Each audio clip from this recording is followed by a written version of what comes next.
Eu vou contar de 1 a 3. Quando eu disser 3, você vai liberar uma palavra profética que determina o rumo daquilo que Deus nos confiou como verdade para a nossa vida nessa noite, amém? Quando eu disser 3, você vai virar para a pessoa que está ao seu lado e vai dizer para ela exatamente deste jeito: vai ser maravilhoso. Maravilhoso é melhor do que bom. Deus está dizendo: eu tenho para você neste tempo algo. Quando eu disser 3, libere isso com fé. Vai ser. É 1, pegue na mão dessa pessoa com fé. É 2, não faça disso um momento esquisito. Segure na mão dela com firmeza. Mostra para ela que você não veio fazer uma social. Mostra para ela que você veio buscar de Deus resposta. 3,5, vai, diga. De novo, repita. Vai ser. Celebre ao Senhor, porque vai ser maravilhoso o que Deus tem para fazer. Glória! Melhor que bom, melhor do que ótimo.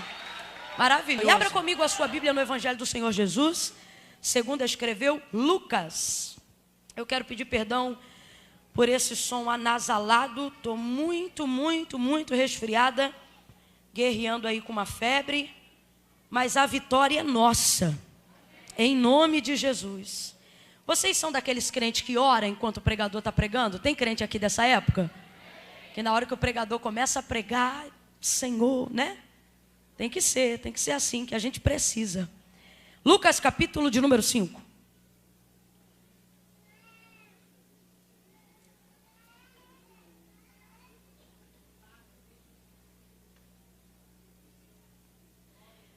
Evangelho do Senhor Jesus, segundo escreveu Lucas, capítulo de número 5. Quem achou, diga amém.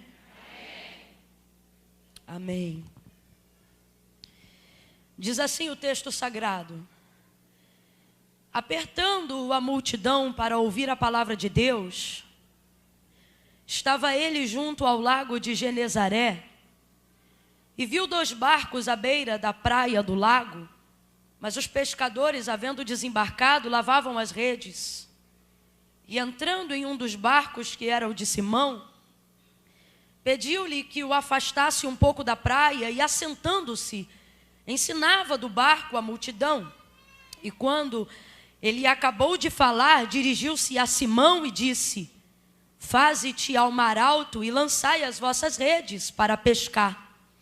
E respondeu-lhe Simão: mestre, havendo trabalhado toda a noite, nada apanhamos, mas sobre a tua palavra lançarei as redes. E fazendo assim, colheram uma grande quantidade de peixes, que se rompia-lhes a rede, de modo que fizeram sinal aos companheiros que estavam no outro barco, para que fossem ajudá-los. E eles foram e encheram ambos os barcos de maneira tal que quase iam a pique, Diga amém por essa palavra. Amém. Eu vou contar de 1 a 3. Quando eu disser 3, você vai liberar uma palavra profética que determina o rumo daquilo que Deus nos confiou como verdade para a nossa vida nessa noite, amém? Quando eu disser 3, você vai virar para a pessoa que está ao seu lado e vai dizer para ela exatamente deste jeito: vai ser maravilhoso. Calma que eu não contei até 3 ainda, tá? Quando eu disser 3, você vai dizer: vai ser maravilhoso. Mas, gente, ninguém conta uma notícia maravilhosa a outra pessoa nesse tom de voz e nessa perspectiva que você contou aí, tá? Você não chega para alguém e diz assim: vai ser maravilhoso. Não, a gente vai ser maravilhoso. Sim ou não? Sim ou não? Eu não aceito que você venha contar uma fofoca com mais entusiasmo do que um milagre. Não aceito isso não. Quando eu disser, porque às vezes, né? Quando não, irmã, foi só para pedir para orar. Sei, menina, tu não está sabendo o que aconteceu. Um milagre é a melhor notícia que você poderá receber nessa hora, viu? Quando eu disser 3, você vai dizer: vai ser maravilhoso. Talvez você não entenda muito bem o que é maravilhoso. Maravilhoso é aquilo que é melhor do que bom. Aí você diz: Camila, mas melhor que bom não é ótimo? Pois é, maravilhoso é aquilo que é tão bom, que o ótimo não é o suficiente para falar. Então, melhor que bom é ótimo, e melhor do que ótimo é maravilhoso. Por isso disse o profeta acerca de uma característica quando o próprio Deus fala de si, pela boca do profeta Isaías, dizendo: visto que meu nome é maravilhoso. Maravilhoso é melhor do que bom. Deus está dizendo: eu tenho para você neste tempo algo. Quando eu disser 3, libere isso com fé. Vai ser. É 1, pegue na mão dessa pessoa com fé. É 2, não faça disso um momento esquisito. Segure na mão dela com firmeza. Mostra para ela que você não veio fazer uma social. Mostra para ela que você veio buscar de Deus resposta. 2,5, sacode ela, porque eu sei que tem gente aqui desde 3 horas da tarde já está com sono. 3,5, vai, diga. De novo, repita. Vai ser. Celebre ao Senhor, porque vai ser maravilhoso o que Deus tem para fazer. Glória! Melhor que bom, melhor do que ótimo. Maravilhoso. A epígrafe do texto, da maioria das Bíblias que tem aquela parte em negrito, né? A gente chama de epígrafe do texto, intitulado da mensagem.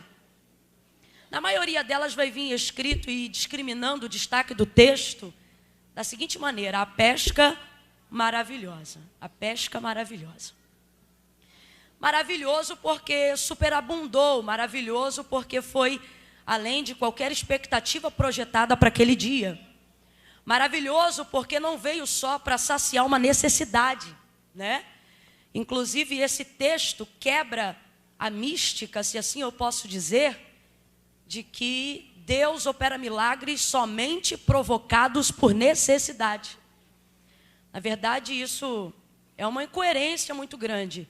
Uma necessidade pode ser uma das molas propulsoras que provoca a realização de um milagre. E isso para nos abrir o entendimento de que Deus não precisa de nenhuma circunstância favorável para agir. Pelo contrário, quanto mais difícil fica, no ponteiro de Deus, isso aproxima o horário do milagre, né?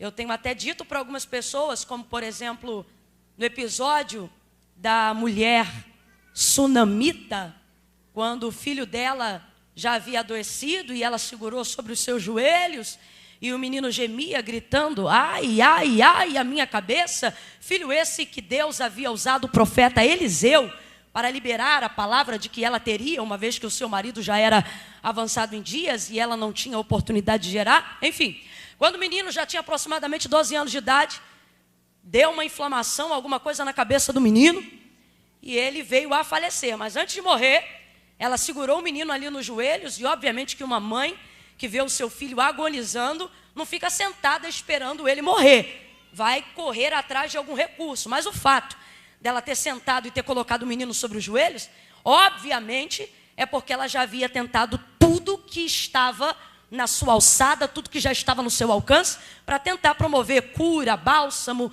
alívio, refrigério para a vida daquele menino, mas nada aconteceu. E isso explica para a gente em que momento a necessidade provoca um milagre. E eu tenho dito isso para as pessoas a fim de compreenderem de que Deus não precisa de uma circunstância favorável para agir. No caso dela, por exemplo, segurando nos joelhos, para nós que somos aqui numa maioria de cristãos, quantas coisas a gente segura na oração, né? A oração, às vezes, ela não traz o poder de resolver completamente o problema. Porque não é a sua oração que salva, não é a sua oração que cura, não é a sua oração que liberta. A gente tem que abrir a mente com relação a isso, irmão. Quem cura é Deus, quem liberta é Deus, quem salva é Deus, quem faz esta obra é Deus. Agora, se a oração é a única ponte que me liga ao Senhor que faz essas coisas, eu não posso parar de orar, mesmo que as coisas ainda não tenham acontecido. Mas o que eu quero dizer com isso? Eu quero dizer com isso que uma circunstância desfavorável é um ponto que determina uma ação de Deus, mas não determina toda a execução da ação de Deus. Inclusive, às vezes, para Deus agir, Ele nos dá condições de, através da oração, administrar uma situação, porque às vezes a oração não vai lá e pontua. Tipo assim, você ora, aí aquilo ali não resolve na hora que você está orando, mas te dá graça para administrar o que agora não pode ser resolvido. Não, acho que você não entendeu. Tem gente, meu irmão, que sabe que Deus faz e sabe que Deus é, mas porque ele não quer continuar orando porque ainda não resolveu a situação e ele para de orar, aí fica louco, fica pirado, faz tudo errado, porque acha que se a oração não resolveu ainda tem que parar de orar. E Deus está dizendo, não. E se você tem problema com essa informação, já mostra que você está no lugar errado. Se te incomoda saber que quando Deus pensa em fazer algo maravilhoso, não pensa prioritariamente em você, você ainda não sabe quem é Deus. Antigamente podia beber água aqui, não pode mais não? Então pare de me secar. Vai dar glória, vai falar com Deus, vai adorar o Senhor. Não dá só um glória não que eu me engasgo, não dá para beber num gole. Eu estou resfriada, garganta ressecada. Vai adorar a Deus aí.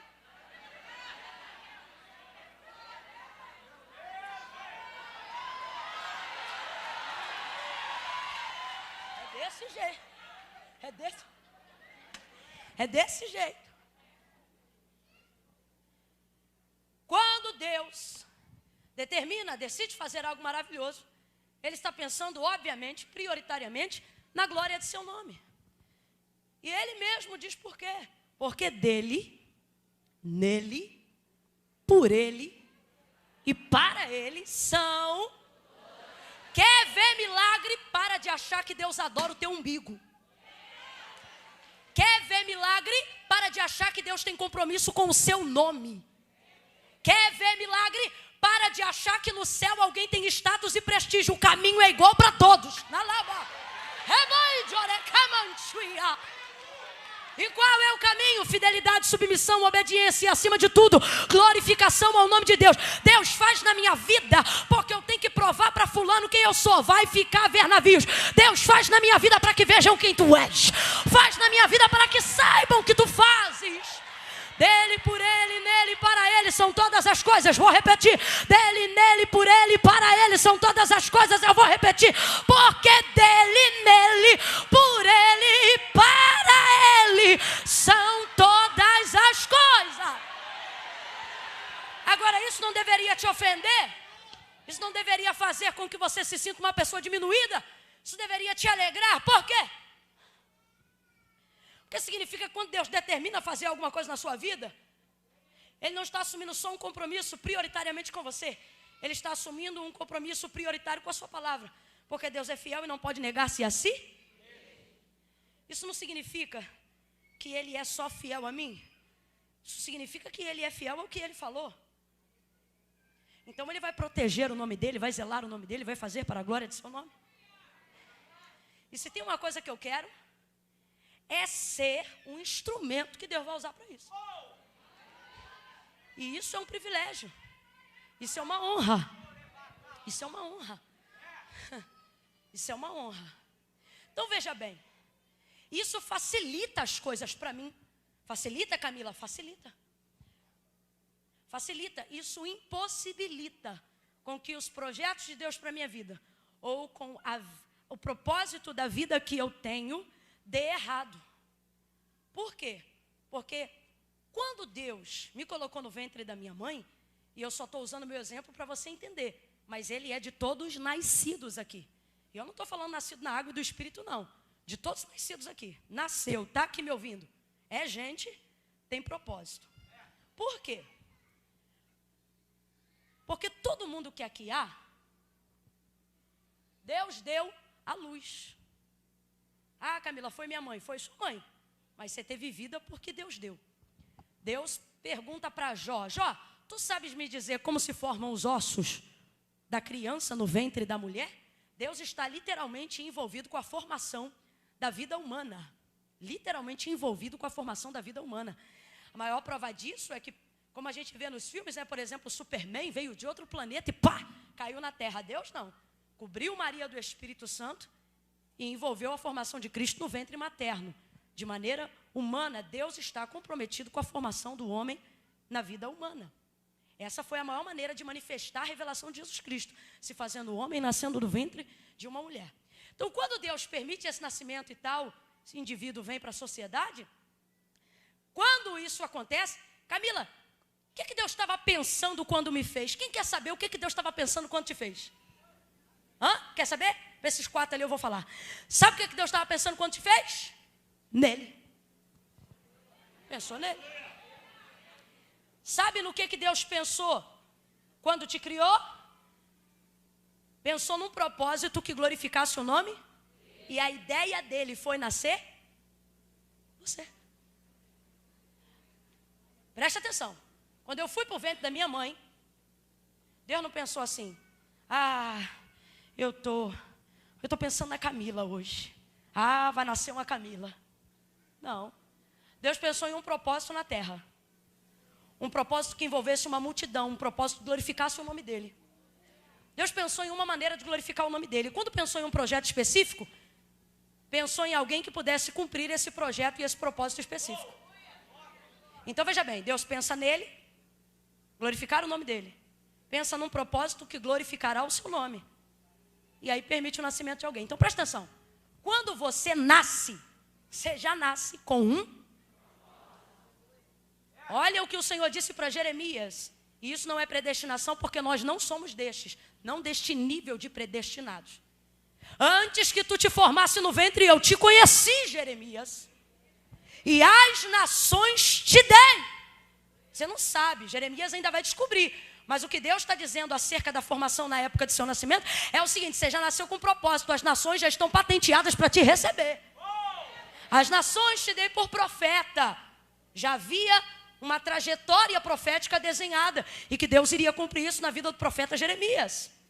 Olha para quem está ao seu lado e diga: você nasceu para dar certo. Camila, se tudo isso é verdade, por que eu estou tentando correr atrás do meu propósito? Por que eu não estou entendendo a minha chamada? Por que parece que a minha vida não tem razão? Camila, se isso aí é verdade, por que está tão difícil acertar? Vou te falar por quê. Porque você não entende que sua vida foi criada para glorificar o nome de Deus. Então você procura coisas que façam sentido para você. Você procura coisas que deem dinheiro para você. Você procura coisas que façam você se alegrar. Você procura status para você, prestígio para você, exaltação para você, honra para você, sucesso financeiro para você. Aí sabe o que acontece? O que acontece com um monte de gente? Quando você tem tudo o que você queria, continua se sentindo sem propósito. E alguém diz assim: Camila, mas minha vida é muito difícil, porque eu não tenho dinheiro, não tenho isso. Ei, meu filho, se depressão só visitasse pobre, rico não estava se matando. O maior problema da gente não é o que a gente não tem, é não saber quem a gente é, a despeito do que a gente tem. E sabe o que está acontecendo? Aí o camarada conquista tudo, a mulher conquista tudo. Quando tem carro, tem empresa, tem dinheiro, tem sucesso, não sabe o que fazer da vida, não sabe para que nasceu, não tem um propósito original. Por quê? Porque a gente passa a vida toda procurando coisas que façam sentido para gente. Quando você passar a vida procurando coisas que glorifiquem a Deus, você não fica mais perdido. Você entende a sua identidade. Você é realizado. Se tem pouco, dá glória a Deus. Se tem muito, dá aleluia. Se tem com fartura, você adora. Se tem pouco, você dá glória. Porque você entende quem você é. Aonde a sua identidade é definida? Na consciência do seu Criador. Olha de novo para ele e diga, ou para ele diga: você nasceu para dar certo. Pega na mão dela ou dele de novo e diga: vai ser maravilhoso. Vai ser, profetize, diga: vai ser maravilhoso. Vai ser maravilhoso o que é, Camila? Quando você descobrir, quando você entender que quem define a sua identidade e seu propósito de vida é quem te criou. Quando um equipamento dá defeito e ninguém sabe qual é o defeito, a gente vê se está na garantia. Se está na garantia, a gente manda para o distribuidor. O distribuidor pega e manda para assistência técnica. Fabricante. Deus está dizendo aqui para alguém: vai falar com o fabricante. Eu não estou falando do seu progenitor. Estou falando do seu Criador. Leva a mão não, seu pai foi distribuidor. Seu Deus é o único que sustenta a patente de criador de tudo que existe e de tudo que há. E isso inclui você. Isso inclui a sua vida. Então veja bem, é da vontade de Deus vivermos coisas maravilhosas. É da vontade de Deus vivermos uma vida abundante. O que disse Jesus em seus primeiros sermões? Eu vim para que tenhais vida e a tenhais em abundância.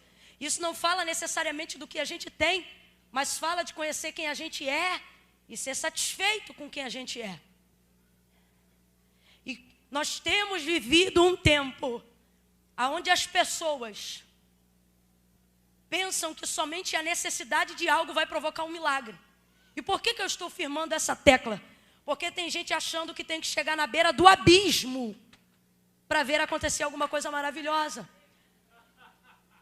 Quantas vezes os nossos púlpitos perdem a referência do Deus que faz coisas maravilhosas na vida de quem não se perdeu, na vida de quem não tem, abre aspas, um testemunho forte para contar. Quantas vezes estabelecemos para a igreja a patente da regra que alguém tem que ter perdido muito, falido muito, quebrado muito, destruído muito, para conferir essa pessoa ao púlpito e dizer, conte aí o testemunho porque vai impactar as pessoas. Quer impactar as pessoas? Traga alguém que nasceu crente, viveu crente, está crente até hoje. E pessoas também ficarão impactadas. Porque nós estamos vivendo numa linha de desequilíbrio eclesiástico muito grande. É jovens que querem viver uma experiência lá fora para ter um testemunho para contar aqui dentro. Só que isso trazem marcas de consequência que não são distribuídas no altar, mas fica na vida de cada pessoa. E isso está escrito no livro de Provérbios, não é a minha opinião. Pergunte para alguém que está vivendo com Cristo hoje e teve uma vida destruída outrora no mundo, do que tal pessoa se arrepende. E se ela disser de nada, é porque ainda não se arrependeu de verdade. Eu não me arrependo de nada. Isso é conversa de filosofia barata e humana. Vai ler o Evangelho. Porque se você encontra uma pessoa madura na fé que outrora se arrebentou no mundo, ela diz, eu só me arrependo de não ter conhecido Jesus antes. Eu só me arrependo de não ter entregado minha vida para Jesus antes. Desde então estamos criando um tipo de cultura nas igrejas, aonde a gente só congrega um povo, só lota uma igreja debaixo de campanhas apelativas de gente desesperada que vai fazer qualquer coisa porque precisa de algo. E o evangelho não é tão fraco assim, que dependa de que uma pessoa viva à beira de uma necessidade absurda para conhecer o que é maravilhoso. Paulo vai escrever aos Filipenses e ele vai dizer o seguinte: sabe estar em fartura, sabe estar em escassez, porque em todas as coisas ele aprendeu a andar contente. Dentro da mesma conjuntura, dentro do mesmo contexto, ele vai dando continuidade ao que fala aos Filipenses e vai entrar no assunto da necessidade da vida do crente. E aí ele diz assim: porque o meu Deus, segundo as suas riquezas, veja bem, porque o meu Deus, segundo as suas riquezas, completa para mim por favor, porque o meu Deus, segundo as suas, suprirá todas as nossas necessidades em glória por Cristo Jesus. Eu estou reproduzindo fidedignamente como está escrito o versículo. Porque o meu Deus, segundo as suas riquezas, suprirá em Cristo Jesus todas as nossas necessidades para a glória de seu nome. É assim que o versículo está escrito. Como é que a gente entende? Deus vai suprir minhas necessidades. E muita gente diz, amém, glória a Deus, porque só entende isso mesmo. Mas não é só o que está escrito. Não é só o que está escrito. A gente pega um texto onde Deus fala de riqueza, aonde Deus fala de glória, mas só foca na necessidade.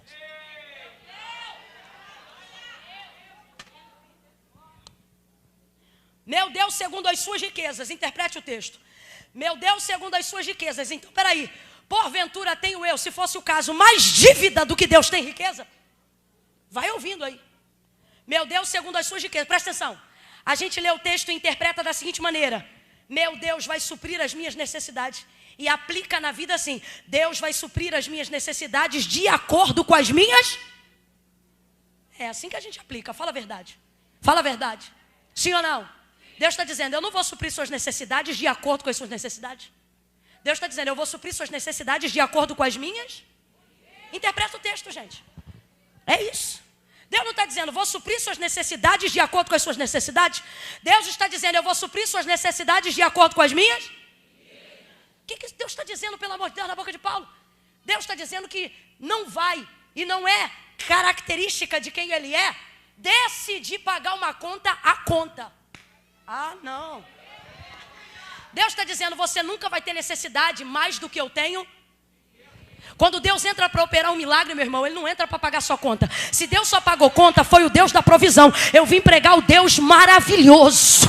Deus te trouxe hoje aqui para dizer: ei, por intermédio das suas necessidades, você pode conhecer o Deus da providência. Mas se você desejar glorificar o nome de Deus em tudo que você tem, em tudo que você é, você também conhecerá o Deus maravilhoso. O Deus que vai além do que é bom. O Deus que supera aquilo que é ótimo. E o Deus que não depende de necessidade para aparecer no campo de atuação da tua vida. Deus não é chapolim colorado que espera a hora mais difícil para a gente dizer: e agora? Quem poderá me defender? E Ele diz: eu cheguei. Deus está dizendo: isso aí, meu irmão, é o Chaves, é o chapolim colorado. Eu sou o Criador do céu e da terra. Eu tenho a patente da paternidade sobre a tua vida. Deus quer fazer coisas maravilhosas, gente. Mas a gente tem que sair do campo de atuação somente da necessidade. A pesca maravilhosa, por que não é a pesca da provisão? Porque Jesus não está apenas provendo algo bom, Ele está fazendo algo. Coisas maravilhosas não podem caminhar somente de acordo com necessidade.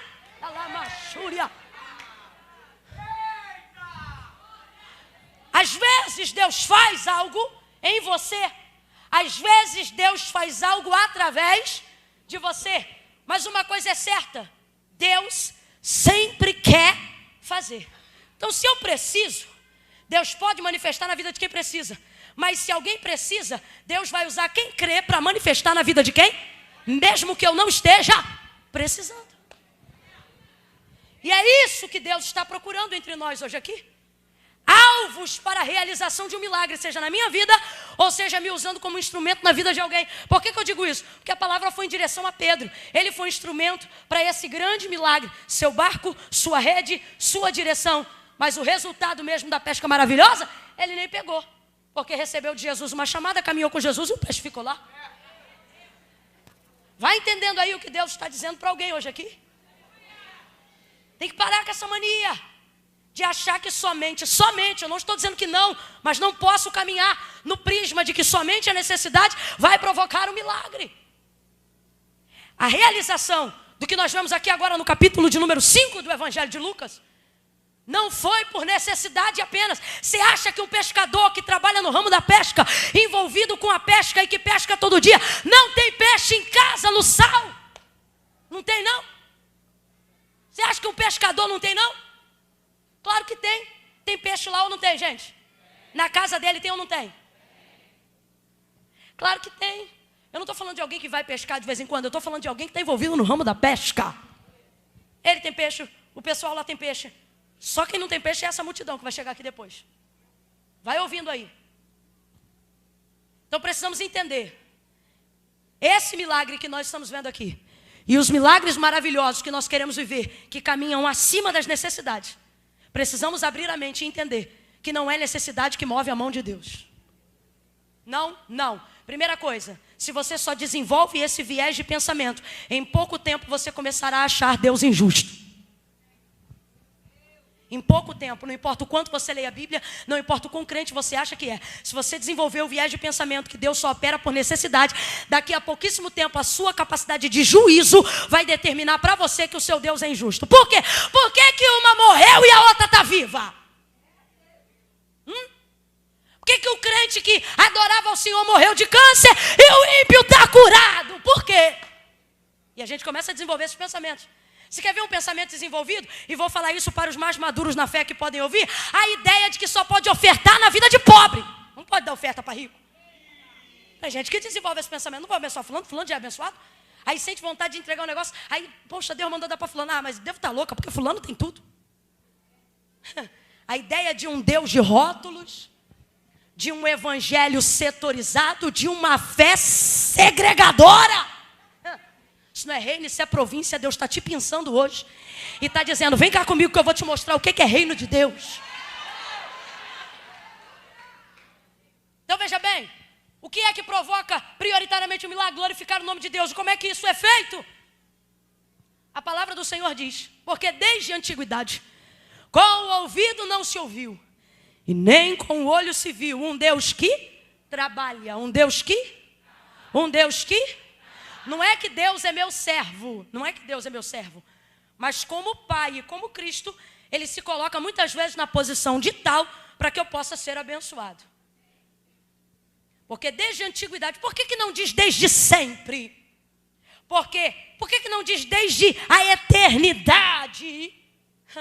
Porque Deus criou céu, terra, lua, estrelas, terra, tudo que existe, tudo que há. Fez todas essas coisas no 6º dia e no 7º dia Deus dorme? Não, porque o salmista disse, eis que não tosquenejará, nem dormitará o guarda de Israel. O Senhor não dorme, completa aí para mim, por favor, o Senhor não? Mas nesse dia diz que Ele descansou. O que é isso? Deus parou para admirar aquilo que tinha feito. E foi somente isso que fez. A fim de que deixasse para nós o exemplo de que o trabalho está para o descanso, tanto quanto o descanso está para o trabalho. Se Deus respeitou o limite, nós também devemos de respeitar. Mas a despeito disso, depois de fazer todas essas coisas, Deus descansou. Mas por que o profeta vai dizer desde a antiguidade, com o ouvido não se ouviu e nem com o olho se viu, ao invés de dizer desde sempre? Porque fez todas essas coisas e descansou. Mas desde o dia em que criou o homem, nunca mais Deus descansou. Deus está trabalhando. Olha para quem está ao teu lado e diz, e tu dá trabalho, hein? Camila, será que isso é verdade? Veja Jesus sendo assunto aos céus. Momentos finais de sua vida humana aqui na terra. Ele diz assim, eu vou para o meu pai, vou ajudar ele. Ele diz, eu vou, porque eu trabalho até agora e meu pai até agora. Na calaçobenevassúria. Também trabalha. Olha para quem está do teu lado, pega na mão dessa pessoa aí agora. Diga para ela, fez o céu, a terra, oceanos, animais, relva e descansou. Mas desde que você nasceu, nunca mais Ele parou. Ele trabalha, o Pai trabalha, o Filho trabalha, o Espírito trabalha. E trabalha para quê? Para que você entenda o que é viver uma vida maravilhosa na presença de Jesus. Aleluia! Oh, aleluia! Aleluia! Vai ouvindo aí. Desde a antiguidade com o ouvido não se ouviu e nem com o olho se viu um Deus que trabalha. Agora interprete o texto para aqueles que precisam. Não. Porque desde a antiguidade com o ouvido não se ouviu e nem com o olho se viu um Deus que trabalha para aqueles que nele esperam. Camilo, o que você está dizendo? Não sou eu, é a Bíblia. Milagre não é para quem precisa. Milagre é para quem espera, deseja, almeja, projeta. E o que é esperar? Expectativa da fé. Porque sem fé é impossível. E como é que eu vou receber de Deus algo maravilhoso sem agradá-lo? E não adianta dar para Deus suborno, não adianta barganhar com Deus, não adianta colocar Deus na parede. Não. Deus se agrada com fé. Pode conhecer um monte de azeite, um monte do castiçal, pode falar em línguas, pode interpretar línguas. Pode ter pregado o mundo inteiro, pode conhecer todos os países do mundo, pode falar inglês fluente, pode falar espanhol fluente, pode ser aprimorado em obras, pode fazer muitas coisas. O que agrada a Deus é?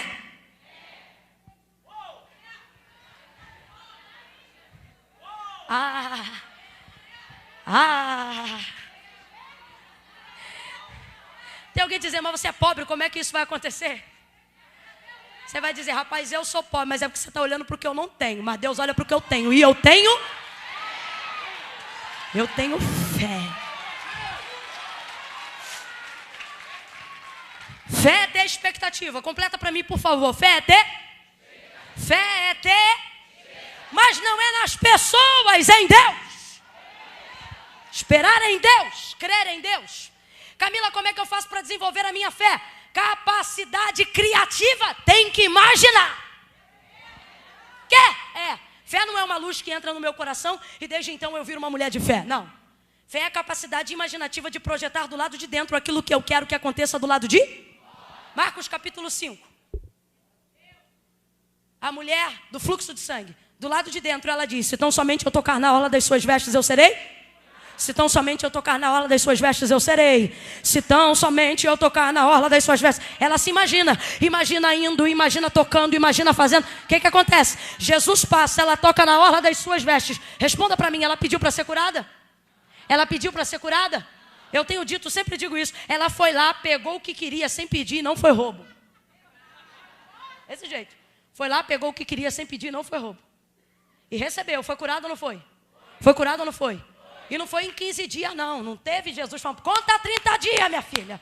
Não. O texto diz que ela tocou e foi curada na... Estancou a hemorragia e se viu livre daquele mal que já acompanhava ela há 12 anos. Vou perguntar de novo, ela pediu para ser curada?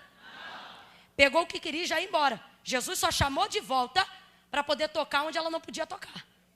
Por quê? Porque quando ela tocou e recebeu a cura do sangue, tocou aonde via. Quando Jesus chamou ela de filha, tocou aonde ela não via.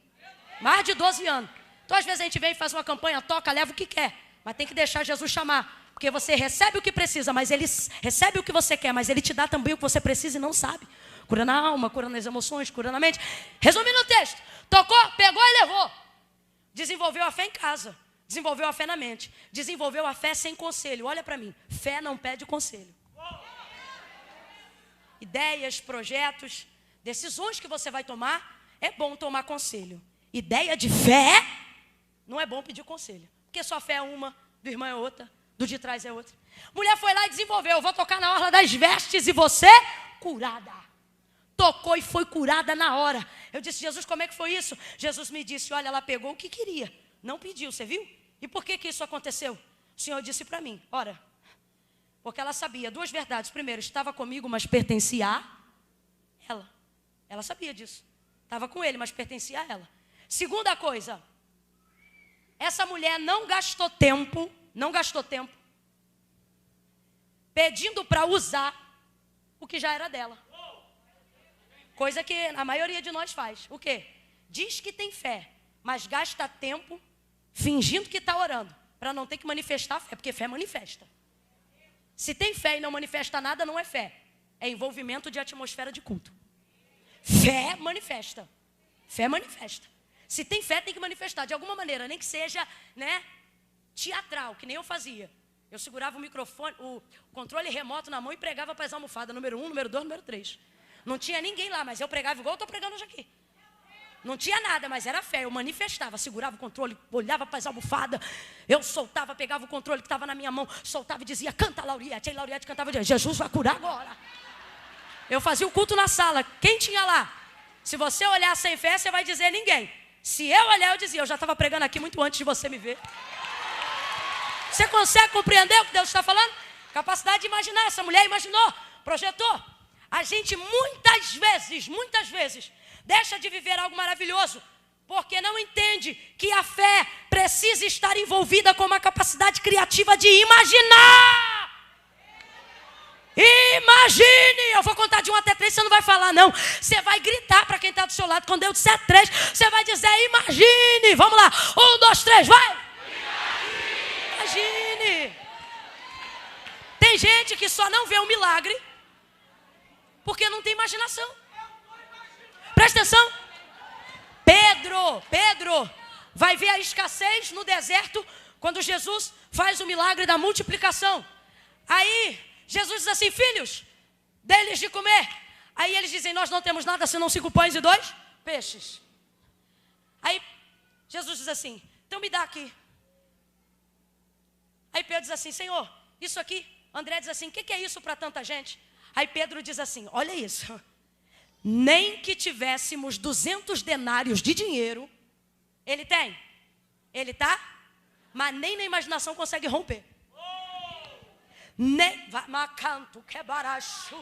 Vai ouvindo aí, porque essa palavra vai ser vida para você. Nem que tivéssemos, disse Pedro, vou perguntar de novo, ele tem?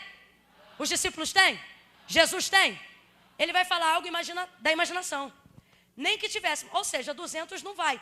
Mas Salomão disse que o dinheiro tudo resolve.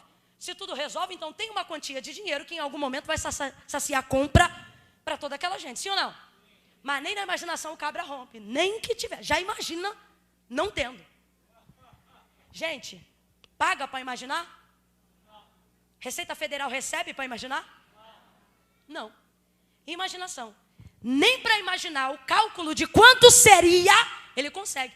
Por isso Jesus, vez ou outra, olha para eles e diz: geração incrédula!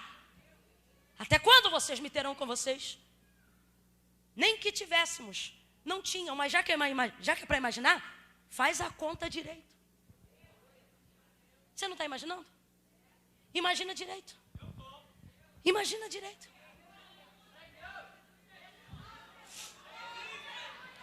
Deixa eu te falar um negócio. Para ter fé, precisa ter imaginação. Para manifestar fé, não precisa de fé, precisa de coragem. Vai ouvindo aí. A mulher foi lá, tocou o que pegou. Tocou, pegou, recebeu a cura. Aí o Senhor falou para mim: vocês gastam tempo pedindo autorização para usar o que eu já liberei. E sobre a justificativa, abre aspas, da oração, vocês querem maquiar uma incredulidade verdadeira com uma falsidade chamando de fé. Vai ouvindo aí. Deus respeita até uma incredulidade sincera, mas não tolera uma falsa fé. Vai ouvindo aí, que estou aqui e vou liberar. Eu vejo Jesus entrando na casa, depois da ressurreição, num dia em que Tomé não estava. Jesus entra, todos vêm. Jesus vai embora, Tomé vem depois. Tomé entra e dizem: Jesus esteve aqui. Ele diz: eu não acredito. Não acredito. Não tem como, eu vi ele lá. Não tem como. Ele não... Tomé, Jesus esteve aqui. Pois se eu não tocar na perfuração dos seus cravos, não creio. Segunda oportunidade, Jesus aparece. Tomé olha para ele e toma um susto. Jesus diz o que para ele? Incrédulo? Não. Jesus diz: vem aqui, toca. Não, não precisa, Senhor, agora tu vai tocar. Toca, tocou. Tomé, agora você crê? Creio. O Senhor está dizendo: se for para resgatar uma fé verdadeira, eu visito até a tua incredulidade. Mas isso só vai acontecer quando você parar de maquiar essa falsa fé. E aonde está a falsa fé? A falsa fé está na falta de atitude de manifestar o que a gente diz que crê. Vou falar rasgado e a mulherada aqui vai entender. Temos aqui profetas, profetisas do eterno. Homens e mulheres que Deus levantou dizendo: você vai curar. Gente que Deus já pegou a mão. Profeta que já marchou na sua direção, botou a mão na sua mão e disse: você vai tocar nos enfermos. Teve gente aqui que já abraçou até sem saber alguém que estava enfermo. E alguém disse: menina, naquele dia eu estava queimando em febre. Você me abraçou, a febre foi embora. Fui curada. Você diz: eita Jesus, tu me usa mesmo. Te usa até mais quando você não sabe. Porque sabendo, você gera incredulidade na hora. Aí está num culto que nem esse aqui. Jesus está dizendo: vou curar, vou tocar. Jesus está dizendo: vou descer minha glória, hein? Vou batizar com o Espírito Santo. Vou fazer isto, vou fazer aquilo. Aí a gente sente a atmosfera de glória propícia para milagre. Tem gente aqui que tem tanta promessa de Deus. Quando vê mendigo embaixo da ponte, todo mundo quer ir embora. Ela está doida para descer do ônibus e abraçar. Tem gente que vê alguém enfermo com alguma coisa na pele e sente nojo. Ela vê e quer logo impor as mãos. O chamado queima. E Deus está dizendo: eu vou fazer, eu vou te usar. Eu te levantei, eu sou contigo. Aí ela está sentindo, mas não toca, não ministra, não vê a cura. Aí alguém diz assim: mas é falta de fé? Não, fé tem, porque ela se imagina tocando, ela se imagina curando. E o que está faltando? Sabe o que está faltando? Você fica num culto desse aqui, ó, porque está pesado de glória, irmão. Isso aqui não é sono, não. Está pesado de glória, de consciência, de atenção, de visão, de entrega, de sacrifício. Aí você fica assim: eita Jesus, eu estou sentindo. Ah, Senhor, me dá unção, me dá unção. Me dá unção que hoje aqui eu vou tocar em alguém. Me dá unção que hoje aqui eu vou fazer alguma coisa. E o Senhor não dá nada. Por que não? Porque Ele está dizendo: para de pedir para usar o que eu já te dei. Ao invés de ficar pedindo unção, Ele está dizendo: levanta a mão. E ao invés de dizer: me dá unção, começa a dizer: Deus, me dá coragem, me dá coragem, me dá coragem, porque unção eu já tenho para fazer.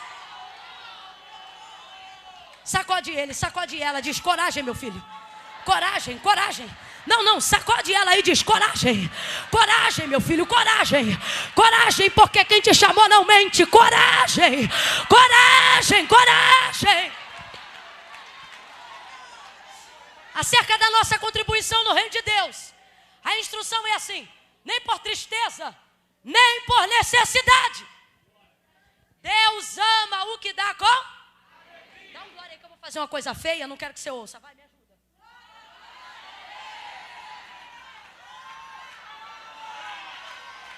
Valeu, muito bom. Não podemos ser movidos por necessidade, mas pela alegria de ver Deus fazer coisas maravilhosas para que o nome dele seja glorificado. Glorificado. E como é que isso acontece, Camila? Entendendo que Deus não projeta a sua glória só por necessidade, mas porque ele é maravilhoso. Quem aqui já foi surpreendido em receber presente num dia que não é seu aniversário nem nenhuma data comemorativa? Levante a mão, por favor. Diga para mim, a experiência foi melhor do que no dia do seu aniversário, sim ou não? Porque no aniversário, às vezes, você espera e não recebe. Mas no dia que você não espera e de repente vem, você diz, eita glória, que maravilha. Jesus está dizendo para alguém hoje aqui, eu sou esse. Eu sou esse. Eu sou esse. Eu quero te surpreender. Lucas capítulo de número 5, onde nós lemos. Jesus vai chegando à beira daquele lugar. Você conhece o milagre da pesca maravilhosa. Ele não é movido por necessidade. Qual é a primeira coisa que eu preciso aprender para que Deus use a minha vida? Ou para fazer milagres, ou para viver milagres. Entender que não é só necessidade que move a mão de Deus. Mas ver em mim a possibilidade de que o seu nome seja glorificado. E eu não posso ter problema com isso. Eu preciso me alegrar em ser um instrumento que vai glorificar o nome de Deus. Jesus chega ali, segunda coisa que eu preciso entender, para viver milagres, para viver o que Deus quer fazer de maravilhoso. Jesus chega ali, uma multidão acompanha ele à sua volta. Quando ele vai chegando à beira da praia, escute isso, vai chegando à beira da praia. O texto diz que Jesus vê 2 barcos. Quantos barcos? Vocês vão entrar no ano da comunhão, preste muita atenção ao que eu vou dizer agora. Jesus chega na beira da praia e ele vê quantos barcos? Está escrito, você leu comigo. Vem, gente, sem preguiça. Quantos barcos? 2 barcos. Mas só interage com um. Entra dentro de um, manifesta a palavra do milagre que vai se realizar somente sobre a vida de um dos donos do barco, que é o de Pedro, do qual ele usou. Mas quando ele chegou, ele viu? Isso aqui se chama visão panorâmica. Quem não tem visão panorâmica não vive milagre. O que é visão panorâmica? Capacidade extrema de absorver a realidade de um lugar. Você tem aí no seu celular foto panorâmica. Pelo menos a maioria da galera que tem. O restante está orando. Deus vai dar. Foto panorâmica. Você aperta a foto e dá uma girada. Quando isso foi inventado, dava no máximo 180 graus. Hoje em dia tem uma galera que tem uma tecnologia que ele traz a realidade até de 360 graus. Você pega a capacidade de realidade do lugar inteiro. Quer viver algo maravilhoso? Ative a sua visão panorâmica. Como assim? Pegue a realidade do lugar. Pegue a visão do coletivo. Saia da visão micro e entre na visão macro. Jesus, quando chega lá, visão panorâmica. Deus só trabalha com visão panorâmica. Deus só trabalha com visão panorâmica. Eu vou repetir a 3ª vez. Deus só trabalha com visão panorâmica. Deus não é alguém sem plano de contenção. Deus não é alguém que deixa as coisas irem a efeito dominó. Deus não trabalha de maneira aleatória, louca, sem noção do que o final de um acontecimento vai dar. Aquele que é o mesmo ontem, hoje e será eternamente, tem noção da introdução, do meio e do fim. Deus não trata absolutamente ação nenhuma sem ter um plano de contenção daquilo que vai acontecer. Por exemplo, você olha para alguém, eu aqui em cima, eu olho para alguém aqui embaixo, escolho uma cadeira e vejo uma pessoa sentada na cadeira.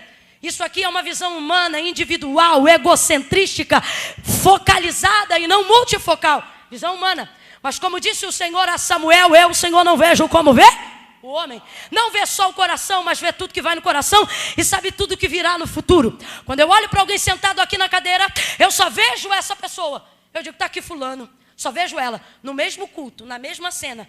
Deus vê fulano sentado na cadeira e não vê só fulano. Deus vê fulano, Deus vê a mãe de fulano, o tio de fulano, o filho de fulano.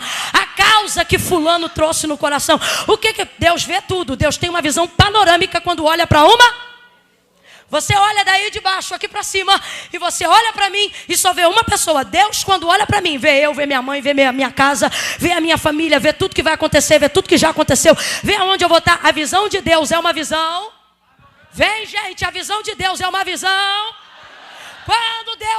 Quando eu olho para Gênesis capítulo 12, eu olho e vejo Abraão. Deus olha para o mesmo Abraão e vê ele, vê uma nação, vê Isaac. Entende? Deus está dizendo: ei, eu não trabalho com você com visão assim, eu trabalho com você com visão panorâmica. Então comece a olhar a sua realidade numa visão panorâmica. Deus está dizendo: quer que eu me mova na sua casa? Pare de pedir só por você e seja um instrumento que eu vou usar para atingir sua mãe, para chegar no seu pai, para chegar na tua casa, para visitar teu parente no Nordeste, para ir para fora do país. Deus, quando olha para você, quer ver em você a disponibilidade de que sua visão panorâmica esteja ativada. Ativada. Saída de emergência de avião. A pessoa senta ali e a aeromoça pergunta: você está preparado? Se sente apto? A pessoa que, óbvio, que nunca crê que vai acontecer uma coisa dessa, diz: oh, estou ótimo, estou bem. Dorme o voo inteiro. E por que tem que estar apto? Se acontecer alguma coisa, um pouso de emergência, tem que abrir aquilo. Sabe o que imprime a lei em quem senta na saída de emergência? Se você diz que está apto, você se responsabiliza ali. O que acontece? Se precisar abrir a porta da saída de emergência, você tem que esperar todo mundo sair primeiro. E você só sai por último. Só pode ficar na saída de emergência quem tem uma visão. Se for individual, meu irmão, ele já pensa assim: vou abrir e vou vazar junto com a porta. Salva ele, mas não salva ninguém. Porque não tem uma visão?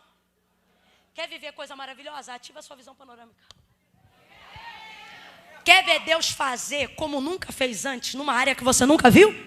Entra na igreja com a visão panorâmica ativada. Entra na tua casa com a visão panorâmica ativada. Passa esse Natal com a visão panorâmica ativada. Na hora da virada de ano, não pede só por você não. Coloca o sobrenome da tua família e diz: Jesus, vem. Mas vem com vontade. Bota o nome